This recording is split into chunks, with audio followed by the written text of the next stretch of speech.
संजय राऊतांकडून मुख्यमंत्री शिंदे आणि Shrikant शिंदेंचा गुंडांसोबतचा photo tweet करण्यात आलेला आहे। तर वडेट्टीवारांनी देखील निलेश घायवळचं मंत्रालयातील रील्स ट्विट केले। वर्षा बंगल्यावर मंत्रालयामध्ये गुंड टोळ्यांच्या मोर्चाबरोबर बैठका होतात असा आरोप संजय राऊत यांनी केला आहे। संजय राऊत यांनी मुख्यमंत्री शिंदेंवरच हे गंभीर आरोप केले। तर गुंड घायवळ याचा शिंदेंसोबतचा फोटो सकाळी राऊतांकडून ट्विट करण्यात आला। सकाळी घायवळचा मंत्रालयातील व्हिडिओ वडेट्टीवारांकडून ट्विट करण्यात आला आणि आज दुपारी निलेश घायवळ याची पुणे पोलिसांकडून परेड घेण्यात आली।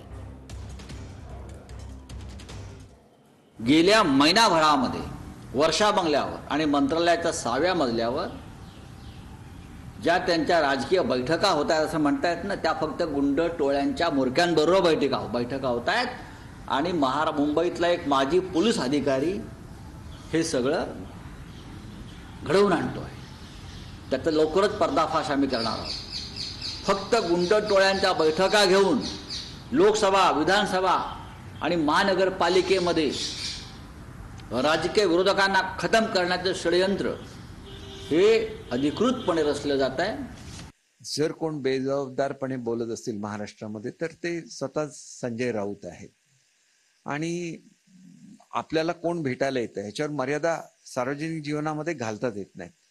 जर एखाद्यावर एखाद्या चार्जेस असतील आणि तो गुन्हेगार असेल तर पोलिसच त्याला थांबवत असतात, कारण ही यंत्रणा फक्त पोलीस डिपार्टमेंटकडे असते।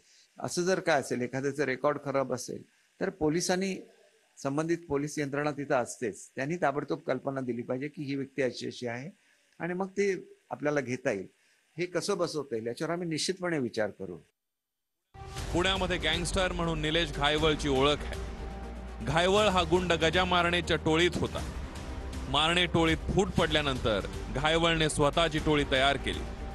खून, खुनाचा प्रयत्न, अपहरण, खंडणी असे गुन्हे त्याच्यावर दाखल आहे। पुणे आणि पिंपरी चिंचवडसह जिल्ह्यामध्ये विविध प्रकारचे 14हून अधिक गुन्हे त्याच्यावर दाखल आहेत। 2021 मध्ये पुणे पोलिसांकडून निलेश घायवळवर मोक्काची कारवाई करण्यात आली।